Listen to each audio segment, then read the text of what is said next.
So I just watched the first episode of season 5, the newest season of Queer Eye, and it was on a pastor who was a gay pastor, and he got made over, and they redid his church and everything. And I just had top surgery, and I'm feeling all these emotions of my past and how I grew up, and it's not really about how my parents raised me, but the Christian schools I went to and what they taught me, and how that still affects me now as a 23-year-old. I came out when I was 19 or 20, I think 19. And since then, I've grown so much, and I've really become the person I've always wanted to be. And as a kid, I didn't think that would be possible. As a kid, I was really ashamed to be myself. I didn't know who I was. Everyone was like, "Oh, just be yourself. You'll make friends." And you get told that all the time, not to try to act like someone you're not. But I didn't even know who I was, so I didn't know how to act. Um, and that was really hard for me. I conformed a lot, and I tried to be like my friends at school and stuff, and I never felt comfortable being who I was, and I didn't know who that was. And I found outlets, and eventually I made friends, and I got my first job, and then I graduated, and I got out of that toxic environment. But for so long, 12 years, I was in that environment, and that's about half my life now. And I'm still recovering from all that trauma. Um, I still have nightmares or anxiety induced dreams every night, multiple times a night, of me being in that high school or me being in that grade school. And either I'm in the bathroom and, I'm in the wrong gender bathroom or something like that. And surprisingly, or not surprisingly, those dreams have dwindled down since I've gotten top surgery.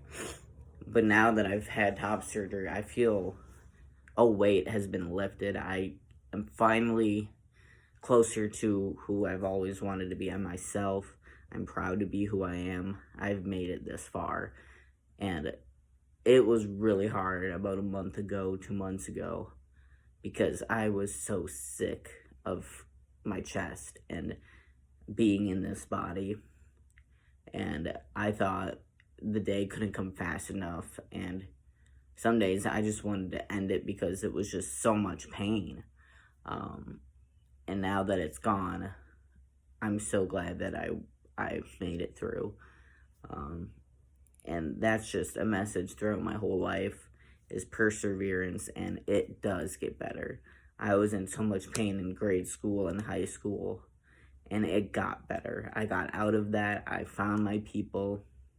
And leaving that comfort of college for me, that's where I found all my friends, my acceptance, my support system.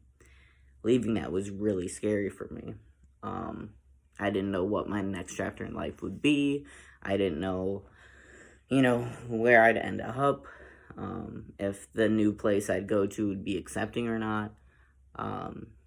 And I don't think I believe in God anymore, but my life, the world works in mysterious ways. It comes together.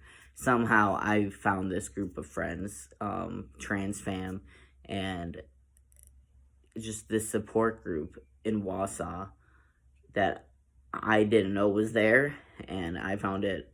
And this week is a year since I've moved here, and in just a year, my life has changed, and it's just crazy how much change can happen. I One day over the summer last year, I got a friend request from this guy named Jackson, and he was a trans guy, lived in Wausau, and he ran this support group called Trans Fam Alliance. So I found out when they met, where they met, and I pushed myself outside of my comfort zone and attended. And I attended as long as I could until my work schedule interfered with it. But then I'm in this group chat with them, and I hang out with them whenever I can. And not only Jackson, but I've met so many other friends, and they all can relate to me. I can relate to them. We're here for each other. And just having that support system again is so important to me. Having people around you that love you for you, who support you for you, who support your journey, is really important.